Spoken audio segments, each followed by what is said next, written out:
من المعروف ان تايتانيك كانت المارد الذي لا يغرق، بس هل فكرت قبل كده ان الشعار ده كان حقيقة ولا كانت مصيدة لبعض الاغتيالات المنظمة؟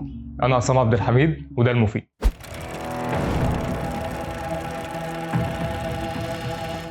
في الحقيقة تايتانيك فعلا ما كانتش وقتها زيها زي أي سفينة، سواء كانت من حيث الفخامة واللي كانت أشبه بالقصر الملكي، أو حتى من حيث الأمان برغم غرقها أول رحلة ليها. طولها كان حوالي 270 متر وعرض 28 متر وارتفاع 54 متر. طبعا سفينة بالمواصفات دي سنة 1912 كانت طفرة وقت ما كان لسه العالم بيشق طريقه في مجال الصناعة، والدعاية اللي اتروجت للسفينة وقتها إنها المارد الذي لا يغرق فعلا ما كانتش وهم، وده كان الوتر اللي لعبت عليه الشركة عشان تجذب الشخصيات المهمة والثرية، وتحديدا بعض الشخصيات، وهو ده موضوعنا النهاردة واللي هنحكي عنهم كمان شوية.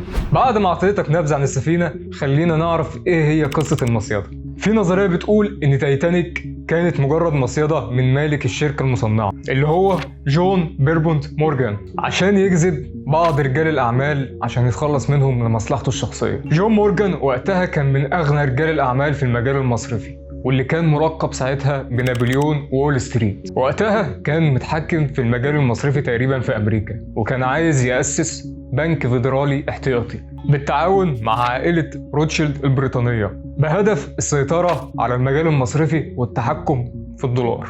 عائلة روتشيلد اللي ما يعرفش هي كانت أغنى عائلة في المجال المصرفي، وفوضت جون مورجان عشان يمثل مصالحها في أمريكا. واللي عارض وقتها فكرة تأسيس البنك الاحتياطي كانوا 3 رجال أعمال مهمين ساعتها، وهم جون جاكوب وبنيامين جوجنهايم وإيزيدور ستراوس. ان شاء الله اكون نطقت الاسامي صح.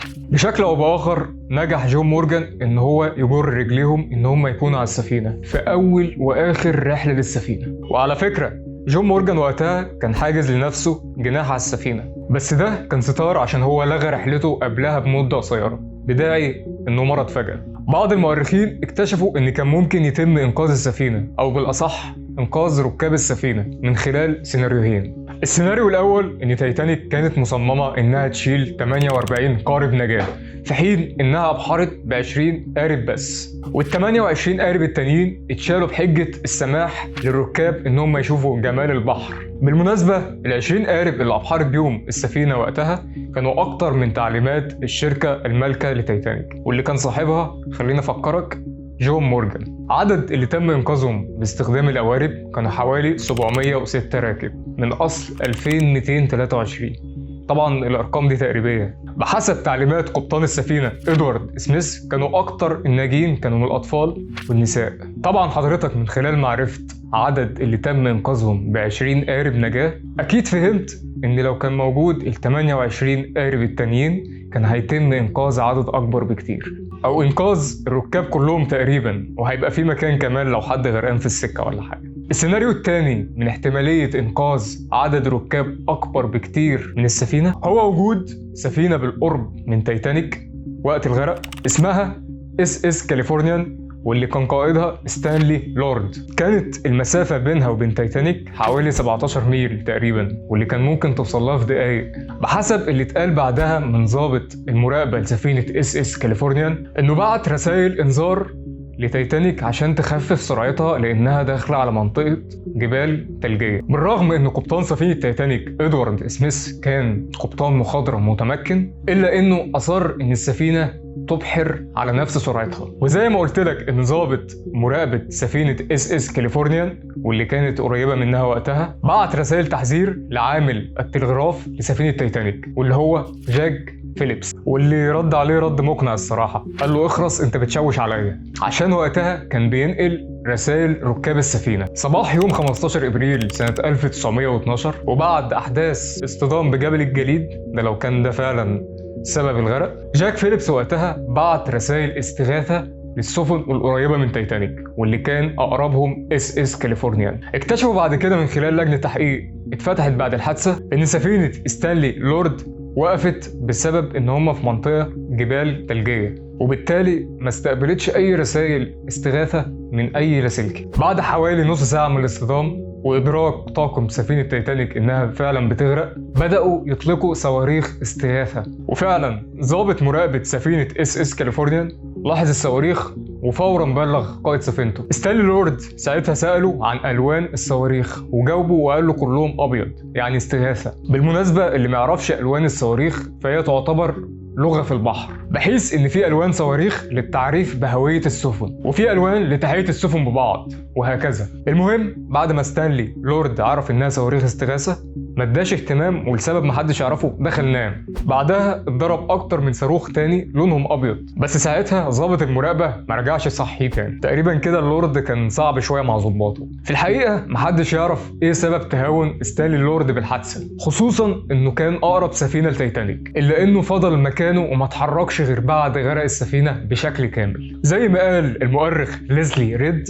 السفينة التي وقفت بلا حراك، في حين إن كان في سفينة أبعد من اس كاليفورنيان بكتير واستجابت للاستغاثة بتاعت تايتانيك، زي سفينة RMS كارباثيا واللي كان قائدها أرثر روستروم، اللي استجاب للاستغاثة أول ما استقبلها ورفع سرعة سفينته ل 17 عقدة. وبالمناسبة سفينته ما أبحرتش بالسرعة دي من ساعة ما دخلت الخدمة. اتفتح تحقيق بعدها من اللجنة الملاحية البريطانية عشان تحقق في سبب الحادثة، إلا إنهم كانوا عايزين يعملوا من ستانلي لورد كبش فدا عشان تصرف النظر عن الشركة المصنعة لتايتانيك. وخلينا أفكرك تاني بمالك الشركة اللي هو جون مورجان اللي اتكلمنا عنه في الحلقة. السؤال ليك دلوقتي: هل شايف ستانلي لورد كان سبب في غرق السفينة حتى لو سبب غير مباشر، ولا شايف ان ما كانش ملزم انه يعرض سفينته للخطر علشان سميث ما استجابش لتحذيراته، او انه كان فعلا طرف في المؤامرة وكان شايف انه كان كبش فدا لحادثة هو ملوش علاقة بيها؟ وتم تبرئة ستانلي لورد وقتها تبرئة جزئية بعد وفاته. سنة 1898 صدر الأديب مورجان روبرتسون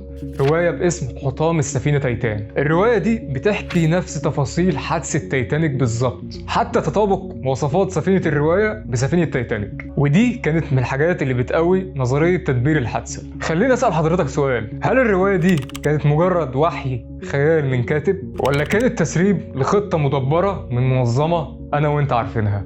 بعد غرق السفينة وتحقق المراد واللي هو موت 3 رجال الأعمال اللي اتكلمنا عنهم في أول الحلقة، اتأسس البنك الفيدرالي الاحتياطي بعد الحادثة بسنة واحدة سنة 1913، وهو كان نفس البنك اللي مول الحرب العالمية الأولى سنة 1914 بعدها بكمان سنة. وسنة 1915 بعدها بكمان سنة اتقتل مورجان روبرتسون كاتب الرواية مسموم في فندق، واتقال بعدها انه اخد جرعة زايدة. حاجات كتير تبان واضحة قدامنا بس هيفضل في جزء من الحقيقة مختفي، وانا مش بعرض رأيي الشخصي، دي نظرية ببراهين ومصادر وليك حرية التصديق او التكذيب. هل حضرتك شايف ان ممكن من السهل ان يتم التضحية بأكتر من 1500 شخص لخدمة المصالح الشخصية، ولا شايف انها مجرد نظريات؟ اكتب لي وجهة نظرك. كل مصادر الكلام اللي احنا قلناه موجود تحت في الديسكريبشن. لو عجبك محتوى الفيديو ما تنساش تعمل لايك وسبسكرايب. اتشرفت بمتابعتكم. انا عصام عبد الحميد وده المفيد. سلام.